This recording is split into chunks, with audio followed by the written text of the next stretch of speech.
Ja sam Mirjana Semenić-Rutko, liječnica, specijalista ginekologije i porodništva. Diplomirala sam 1991. godine i kao dragovoljac se uključila u obranu Vukovara i u Vukovarskoj bolnici sam bila do 20.11.1991. godine.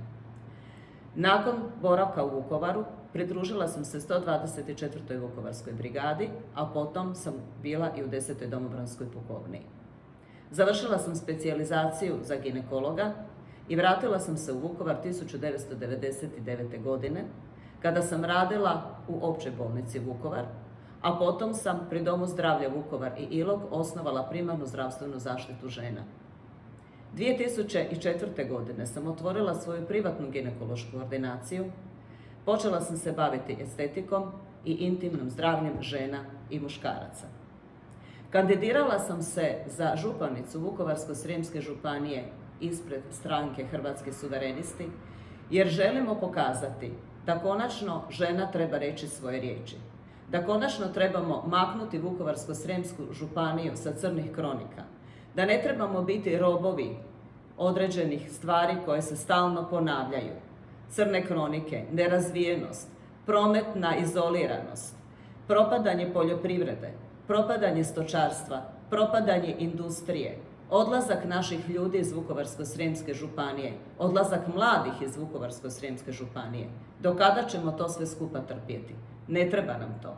Trebaju nam mladi, trebaju nam razvojne stanice, razvoj poljoprivrede, razvoj gospodarstva, razvoj malog poduzetništva, suradnja sa ostalim dijelovima Hrvatske, suradnja sa primorskim dijelom. Trebamo dozvoliti da hrana proizvedena na hrvatskim njivama u našoj županiji bude plasirana na moru, u hotelima i da pokažemo da doista imamo najkvalitetnije proizvode, jer mi to doista možemo. Sramota je da se u našim hotelima i u našoj turističkoj ponudi plasiraju proizvodi koji su uvozni i koji su loše kvalitete, a naši proizvodi ostaju samo na našem stolu i naša poljoprivreda propada. Što nam se dogodilo nakon svinjske kuge? Morali smo smanjiti značajno stočni fond, a da li se taj stočni fond obnovio? Nije se obnovio. Nažalost, naši poljoprivrednici stalno imaju problem jer ne mogu obnoviti svoj stočni fond, nemaju poticaja i moraju se ponašati prema pravilnicima koje je neko izmislio i na taj način sve više i više propadaju. I umjesto da ih potičemo da iskoriste ono što se u našoj poljoprivredi proizvode, mi nažalost propadamo. Ono što imamo problem u poljoprivredi jeste slabo navodnjavanje. Imamo određeni dio mreža koji je napravljen, međutim to pokriva svega 15% naše poljoprivredne površine. A da li mi to možemo pokriti? Kada bi se doista napravilo pravo navodnjavanje na našim poljoprivrednim površinama, tada bismo povećali našu proizvodnju za 50 do 60%. A to možemo adekvatnim projektima koji bismo plasirali prema Europskoj uniji i kojima bismo navodnili čitavu našu površinu i povećali našu proizvodnju. I tada bi mogli povećati i naš stočni fond i tada bi mogli proizvoditi sve ono što je potrebno ne samo našoj županiji, nego i cijeloj Hrvatskoj. Kakav imamo problem sa našom demografijom? Otkad je Hrvatska ušla u Europsku uniju, izgubili smo 9% stanovništva, a Vukovarsko-srijemska županija izgubila je 20% stanovništva. Samo od zadnjeg popisa stanovništva imamo 34.000 stanovnika manje. Da li nam je to potrebno? Možemo li mi nešto promijeniti? Možemo, ako našim mladima damo priliku, ako ih ne uvjetujemo da moraju ostati jedino ako će biti članovi stranaka, ako ih ne uvjetujemo da moraju se ponašati prema našim pravilima i ne cijenimo njihovo znanje, nego i njihovo zapošljavanje jedini uvjet pripadnost određenoj stranci. Sve to možemo napraviti ako promijenimo naše razmišljanje. Ako žena postane županica, jer žena će sve napraviti da svoje dijete napravi tako da mu da uvjete koji su potrebni za njegovo zapošljavanje. Mi ćemo sve to napraviti i to je dokazano. Županica, zamjena županica, isto tako će biti ona koja će sav svoj trud i sve svoje znanje koje smo stekli svih ovih godina rada upravo u Vukovarsko-srijemskoj županiji. Nismo otišli iz Vukovarsko-srijemske županije. Prošli smo sve ono što smo morali proći, od izgradnje ovoga grada, od izgradnje županije, od kriza koje smo cijelo vrijeme morali pretrpiti. Sve smo to prošli, naučili smo se, imamo svoje iskustvo i to sada želimo ponuditi našem stanovništvu u Vukovarsko-srijemskoj županiji. To možemo napraviti ako nas vi izaberete i ako nam date podršku. Ono što također imamo problem jeste uništavanje šumskog fonda. Znamo kakva je Oluja bila, znamo kako su nam šume uništene.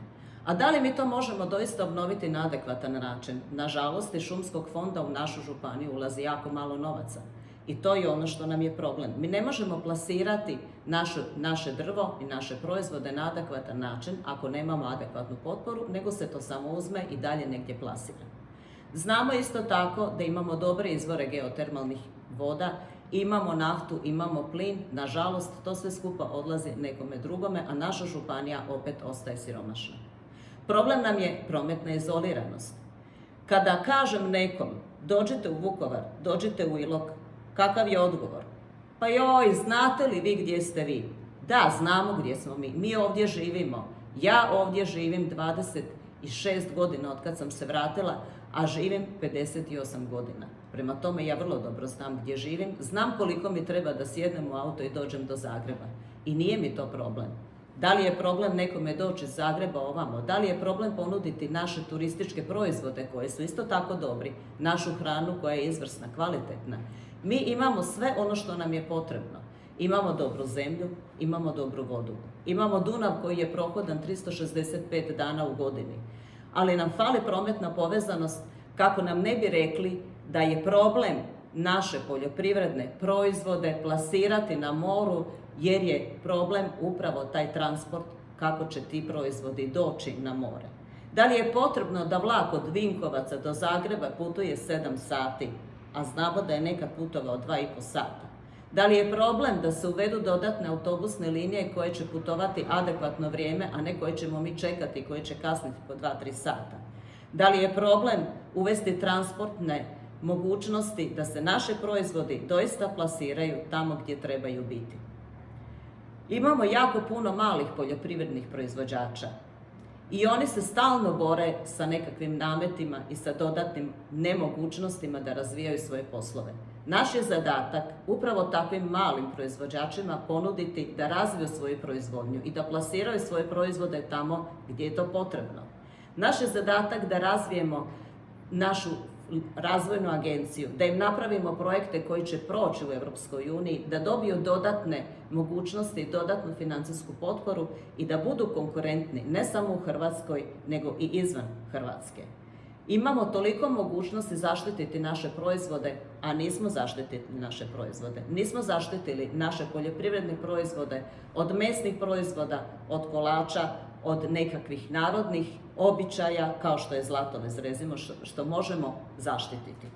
Osim toga, imamo problem našeg kulturnog identiteta koji je isto tako zapostavljen. Imamo par kulturnih zavičajnih priredbi kada se pojavimo i kada budemo poznati. Ali sve to skupa ostaje negdje u zapećku upravo zato što nismo marketinški dobro popraćeni.